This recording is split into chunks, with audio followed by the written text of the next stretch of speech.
جاتے ہی یہ الفاظ کہے کہ کہاں ہیں وہ کنجر، کہاں ہیں حرام زادے۔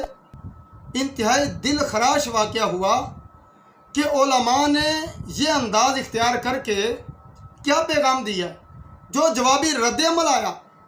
امن پوری صاحب کا جو انداز تھا، جس طرح کے القابات سے انہوں نے نوازا، جو رویہ انہوں نے اختیار کیا، تو وہ بھی شیخ الحدیث کے شایان شان نہیں تھا۔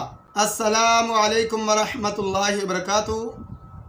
اعوذ باللہ من الشیطان الرجیم، بسم اللہ الرحمن الرحیم، والموعظۃ الحسنہ۔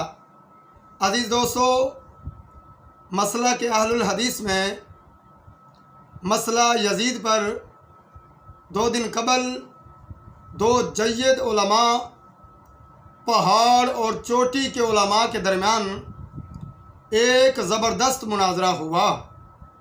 ایک طرف محدث العصر، اسماء الرجال کے ماہر غلام مصطفیٰ ظہیر امن پوری صاحب حافظہ اللہ تعالی، اور دوسری طرف مناظر اسلام ترجمان مسلک اہل حدیث، خطیب و مدرس محترم جناب حضرت مولانا حافظ عمر صدیق صاحب حافظہ اللہ تعالی، ان کے درمیان۔ تو افسوسناک واقعہ یہ ہے کہ اس دوران جو بدمزگی پیدا ہوئی، یہاں کئی پہلو ہیں۔ ایک پہلو رویے کا، ایک پہلو ہے موقف کا۔ تو ہم پہلے رویے پر بات کرتے ہیں۔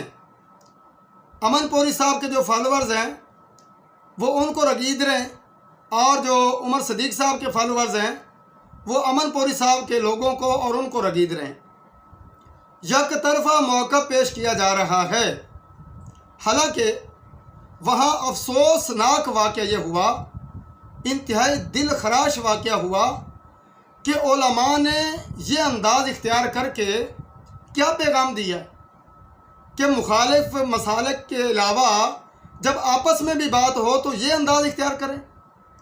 حافظ عمر صدیق صاحب، جنہوں نے جاتے ہی یہ الفاظ کہے کہ کہاں ہیں وہ کنجر، کہاں ہیں حرام زادے، یہ انتہائی قابل مذمت اور گھٹیا جملے تھے۔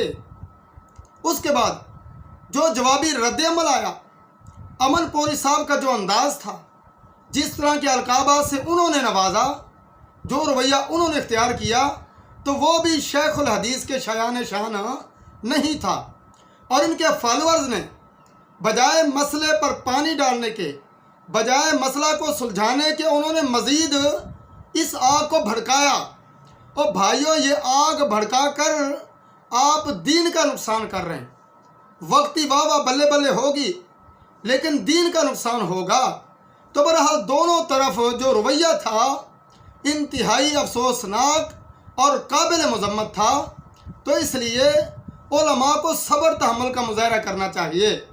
حافظ صاحب کا موقف یہ ہے کہ مجھ پر کفر کے فتوے لگائے گئے اور میرے قتل کے فتوے دیے گئے، اس لیے میں نے یہ الفاظ کہے، یعنی جوابی رد عمل۔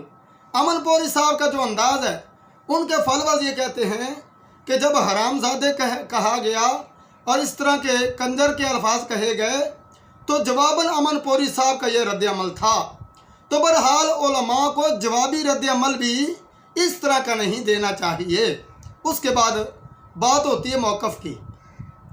یزید ابن معاویہ پر حافظ عمر صدیق صاحب حافظہ اللہ تعالی، ان کا موقف درست تھا، وہاں قوت والا، طاقتور تھا کہ واقعہ ہررا، مکہ کو آگ لگانے کا مسئلہ، اس کے بعد یزید ابن معاویہ کو قتل حسین میں ملوث کرنے کا معاملہ، انہوں نے بالکل درست سوالات اٹھائے کہ نبی اکرم صلی اللہ علیہ وسلم کا سارا خاندان شہید ہو گیا، حاکم وقت ویسے بھی ذمہ دار تھا، لیکن یہاں تو معاملہ الٹ ہے۔